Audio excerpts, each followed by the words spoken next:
Hello and welcome to True Audiophiles.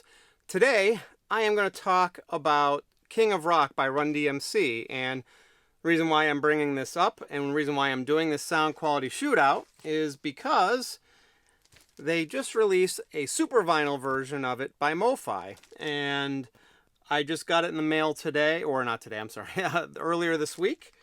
I am excited, and I know some people hate this, but I got number 140. So it's pretty cool to get a very low number like that. And I'm very excited about this one. I was a little bit skeptical about it just because my last one I got, which was Raising Hell by Run DMC, had, a decent amount of sibilance on it. But I mean, still beyond that, it sounded pretty good. So I am going to be doing a sound quality shootout of this one against I don't know if it's a first pressing, but it's certainly an early pressing of the album.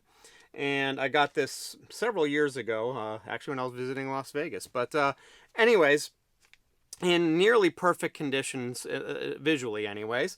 And, it sounded pretty good too, but we'll get into that a little bit later. So for those of you who have not watched my videos and know how I do these sound quality shootouts, I essentially take the newest reissue, listen to it all the way through, try to determine what songs I think would be the best to do a shootout on, and A/B that song or those songs to find out which version of the album I like best. So on this particular one, I did Can You Rock It Like This, which is the first song on side 2.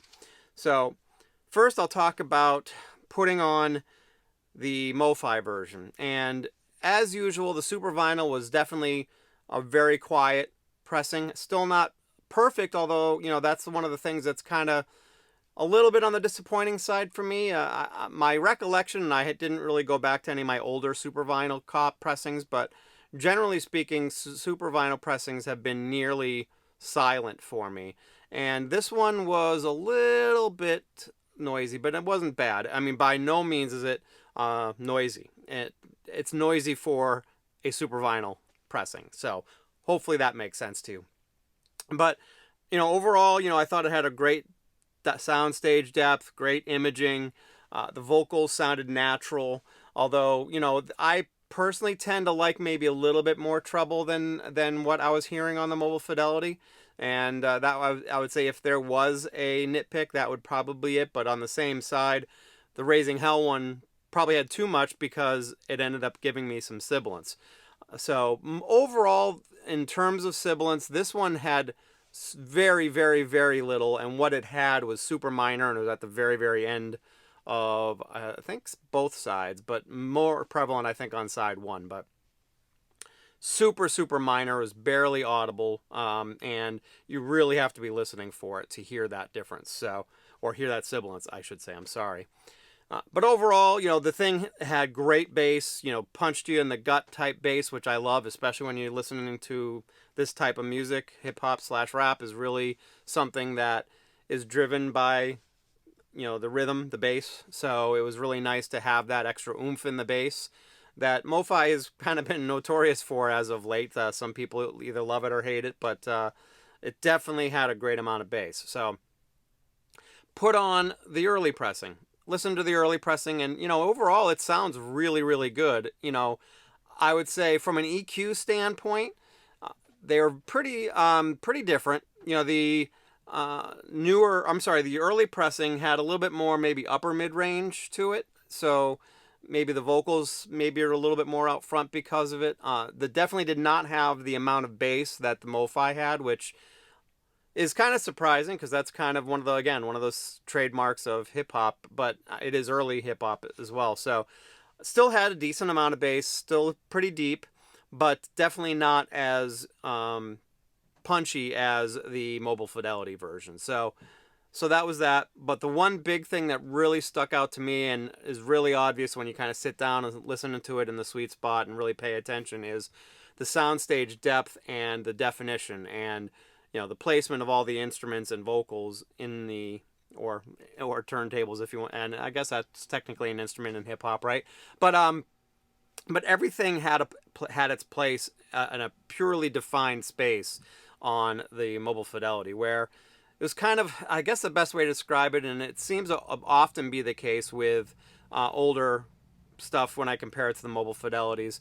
There's kind of almost like two 2D levels. You know, you've got kind of the further back stuff, and then you've got the further up front stuff. And they're all kind of on the same plane, if that makes sense to you. Where on the mobile fidelity, you could definitely hear things going further and further back as they went more towards the center, and clearly defined spaces for each of the instruments, vocals, and turntable scratches and things like that. So that was definitely the most obvious glaring difference on the mobile fidelity.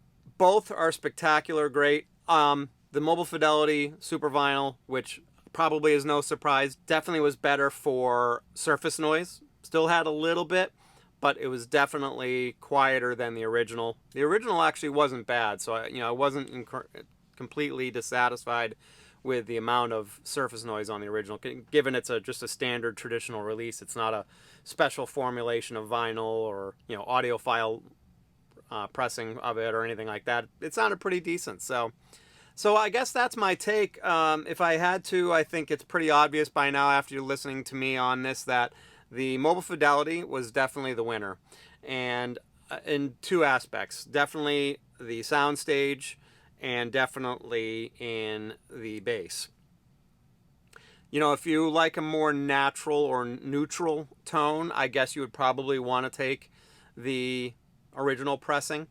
I can't say that I would see that people would want that in these cases, though, especially with, like I said, hip-hop or rap, because that's generally a genre that you want to have that extra kick in the bass and maybe even a little bit more highs than what either of these have. I would say the high end was pretty similar on both. You may have gone a little tiny bit higher on the Mofi, but it was not much of a difference. So anyway, there you go. I personally really liked the mobile fidelity. I thought it was, in my opinion, a clear winner. You would probably disagree with me if you wanted a more neutral sound to it, but if you really listen to soundstage and pay attention to that, you should be able to clearly hear a difference between the two of them as well. Clearly a drastic difference in the kind of the 3D soundstage that you get on the mobile fidelity. So that is my review, and that is my sound quality shootout.